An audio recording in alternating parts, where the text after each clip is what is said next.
Now, suppose it is given to you here that uh, the number that is divisible by both 2 and 5. So if you see 2 and 5, both are primes, right? They are co-primes. In fact, they are prime to each other. So numbers which are divisible by 2 and 5,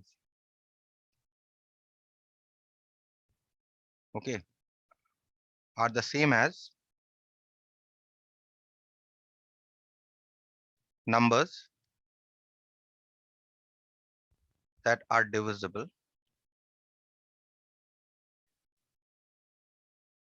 by 2 into 5 is equal to 10, as 2 and 5 are co-primes. You know what co-primes are? Number that are prime to each other. Now, between 2 and 5, is there any factor apart from 1 that is common to 2 and 5? No, only 1 is a common factor between 2 and 5. Then 2 and 5 are called co-primes, okay, or called prime to each other. Okay, this is note number 1. Note number 2 here is this, I think, a point that I had already mentioned back in class 8, that numbers which are divisible by 6 and 2 are not the same as numbers that are divisible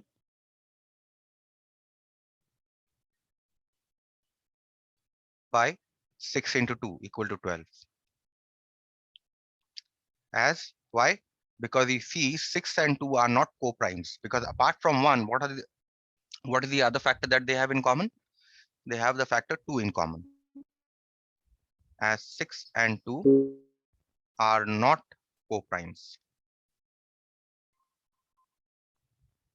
right? On the other hand, numbers which are divisible by 3 and 4 are the same as numbers that are divisible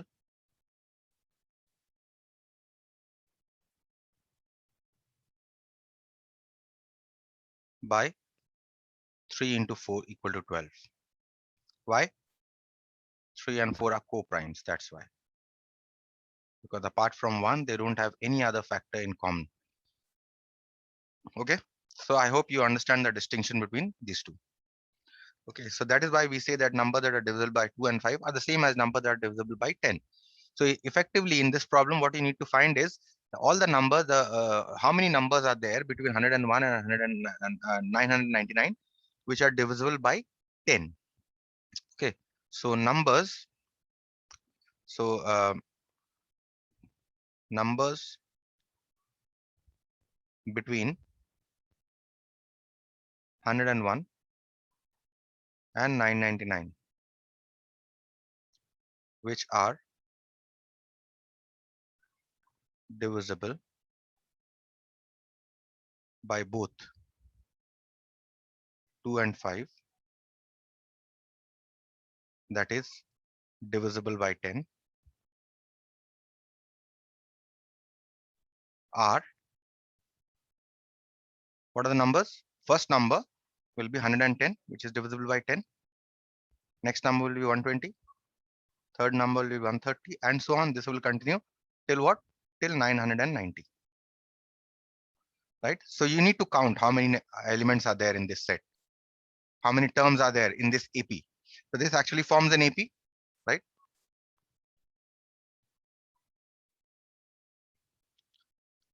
This set forms an AP. What is the first term?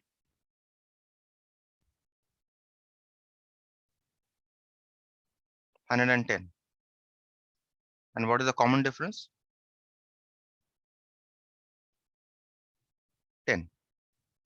right? You need to, if you want to count how many terms are there, you need to see which number terms is there. This is the first term. This is the second term. Let us call this as the nth term. So let 990 be the nth term in the AP. Therefore, AN must be equal to 990. And what is the formula for AN? A1 plus n minus 1 into D is equal to 990. Put the values, you know A1, the first term, 110 plus n minus 1 and D is 10. So you get n minus 1 into 10 is equal to 990 minus 110. That means n minus 1 into 10 is equal to 880. Means n minus 1 is equal to 880 divided by 10. Means n minus 1 is equal to 88. That means n must be equal to 89. So therefore, how many numbers that between 101 and 999 which are divisible by both 2 and 5? Therefore, number of numbers between 101 and 999 which are divisible by both 2 and 5 is are 89. So there are 89 elements in this AP, in this sequence. Okay, this is the 89th term. And therefore, how many numbers are there between 101 and 999? There are only 89 numbers which are divisible by 10. Okay. So no questions here.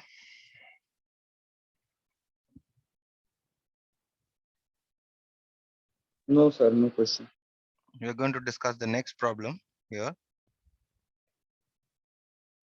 If the numbers, now this type of question has already come in your ICSE earlier. Very common type of question. If the numbers n minus 2, 4n minus 1, and 5n plus 2 are in AP, find the value of n.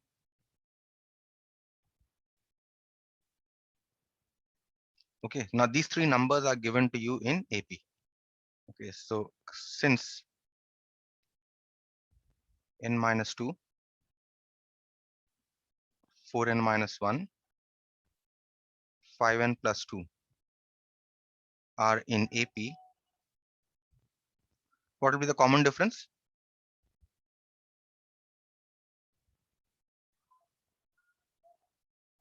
Because we don't know the first term. This, you cannot say that n minus 2 is the first term. You cannot say these are any three numbers picked up from the set. But what I can say is the common difference. So what is the common difference here? 4n minus 1 minus n minus 2. So what do you get? 4n minus 1 minus n plus 2, which is you get 3n plus 1. Also, common difference. Now you take the difference of the last two terms, 5n plus 2 minus 4n minus 1.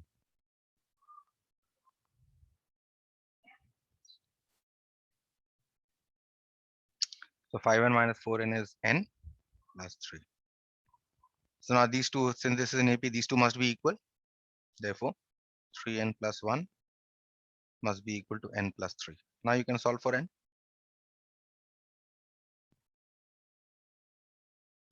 This is a very common question that comes in your AP. Okay. So that is the value of n. We now move on to the next question. and this is a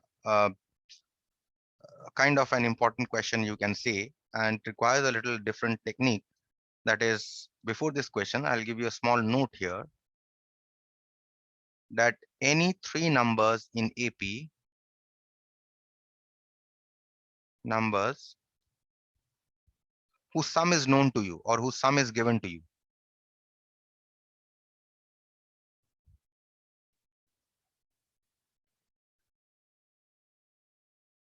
can be taken as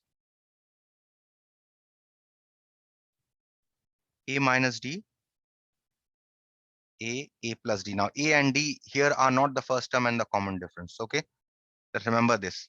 These are just three terms in AP. Okay, any three terms in AP can always be taken in this manner. Why? Because their sum is given.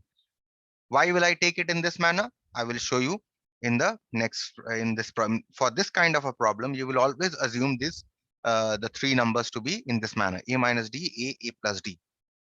Okay. Why should you assume this? Because the sum is given. Sum will be given. The sum of these three numbers will be given to you. We'll see in the next problem. Question is, sum of three numbers in AP is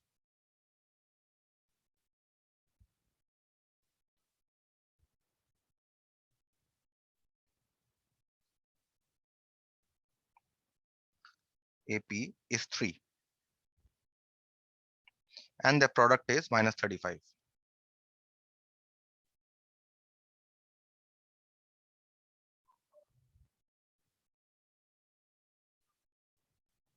Find the numbers.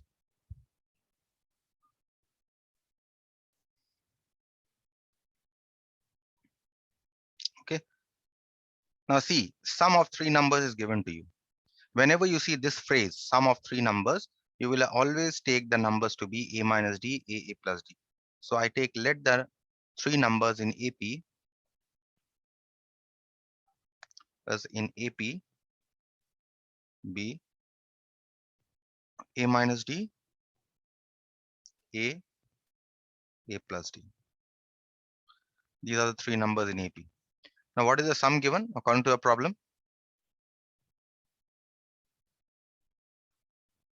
Sum of the numbers, these three numbers is given to you as 3.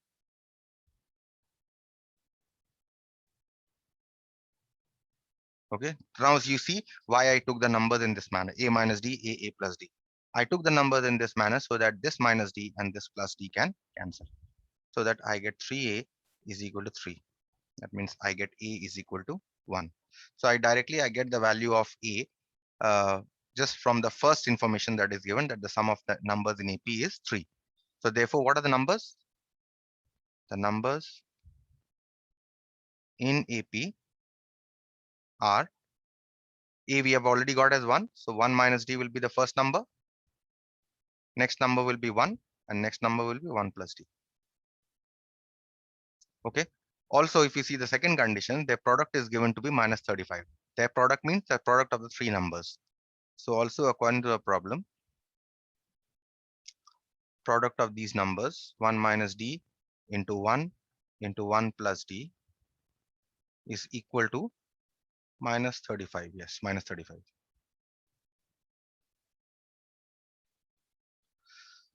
So that means 1 minus D into 1 plus D is equal to minus 35.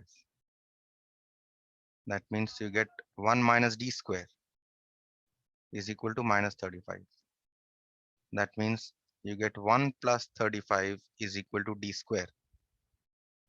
That means you get D square is equal to 36. That means now D can be equal to, can be positive or negative. You have no reason to believe that D will always be positive or negative. So D is equal to either positive or negative, plus or minus root 36. Therefore, D must be equal to plus or minus 6. Okay. So therefore, now you have two cases. Case 1, when A is equal to 1 and D is equal to 6. Okay. When A is equal to 1 and D is equal to 6, the numbers in AP are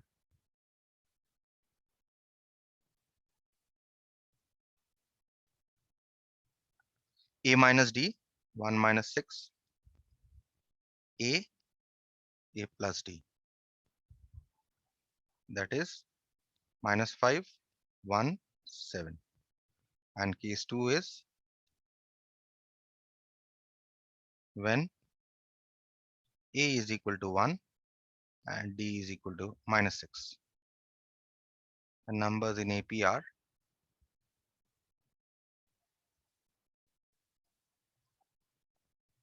1 minus 6, A minus D, A plus D. That is 7, 1, minus 5.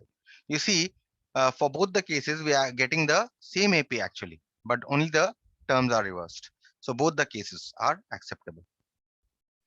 Okay. Any question here? Can move on to the next problem then. Look at this problem.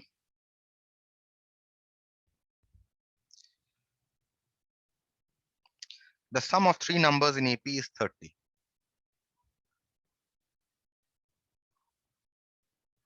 Again, you see that the sum of three numbers is given.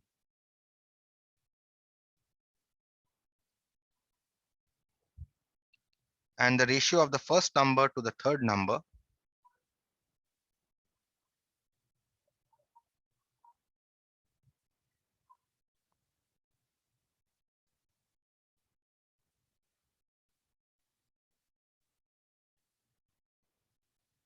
is 3:7. Question is find the numbers. Again, you see that the sum of three numbers is given. So you can take the numbers to be A minus D, A plus D. So let the three numbers in AP be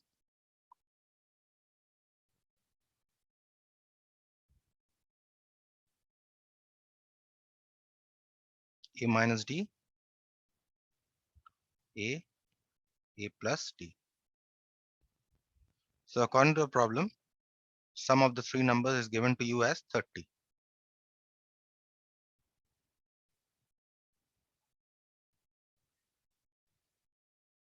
So here plus D and minus D will cancel so that you get 3A is equal to 30. That means you get A is equal to 10. So therefore, what are the numbers?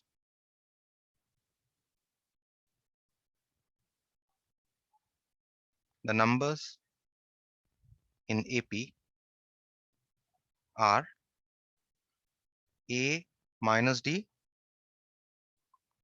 A plus D. Three numbers. Okay, now you see what is the next condition given here. Next condition you see given here is that the ratio of the first term to the third term is 3:7. Which one is the first term? A minus D. And to the third term is A plus D. The ratio of these two terms is 3:7. Okay. So according to our problem, 10 minus D by 10 plus D is equal to 3:7. Right? Yes. Now you can solve this for D. This is an equation we can solve. Cross multiply.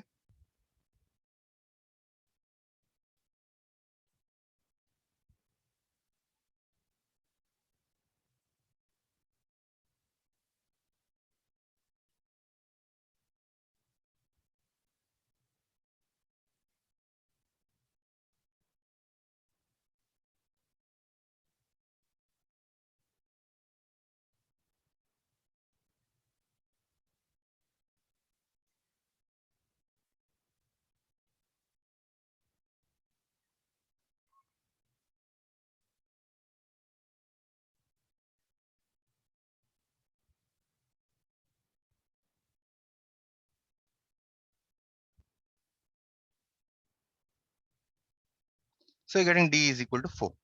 So here you see the only one value of A you're getting and only one value of D you're getting. So therefore, the required numbers in AP are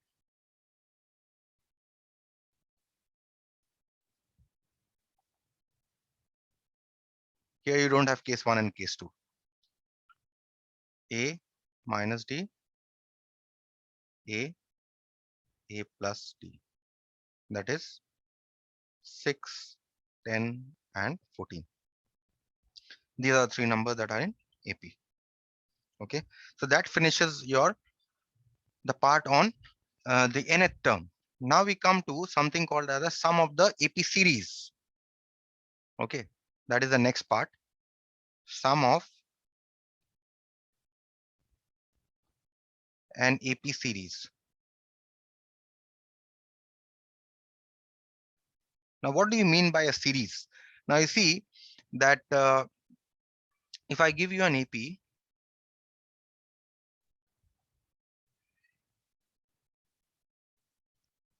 A1, A2, A3, and so on up till say AN. You know the last term. Okay. Now, if you want to add up the terms of this AP, we denote it by SN. SN is the addition of all the terms of this. SN is called the sum to n terms of the AP equal to AN. This is called a series, and this set is called a sequence. Okay, so AP is a sequence, but when you're talking about series, when I use the word series, it means addition of all the terms. Okay, difference between sequence and series clear to everyone?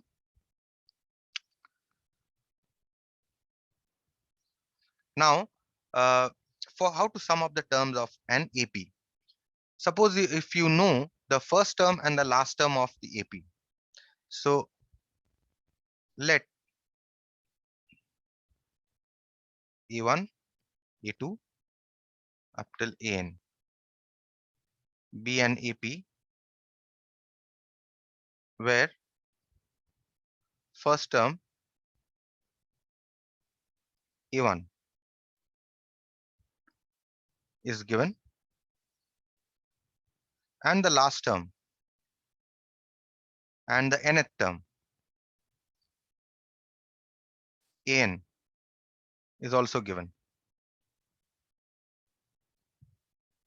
Then how will you sum up the terms of the formula here is then Sn is equal to n by 2 A1 plus AN. This is the formula. But this formula will work only if you know the first term and the last term. Okay. But in most of the cases, you don't know the last term. Suppose if I tell you I give you an AP and I say sum up to 100 terms, then obviously you will not keep on writing all the terms till 100, isn't it?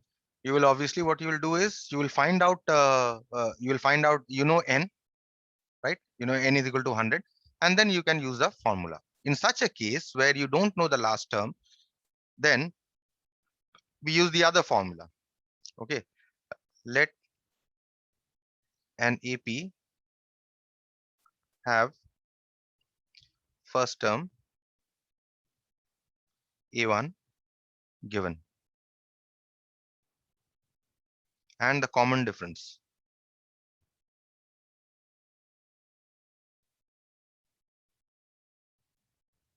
D given.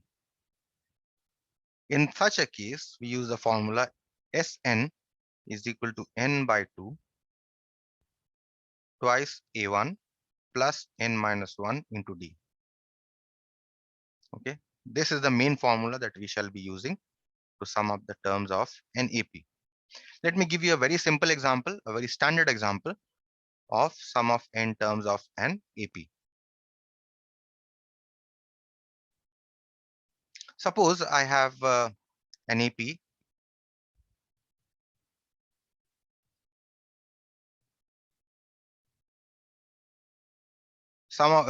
which consists of all the natural numbers.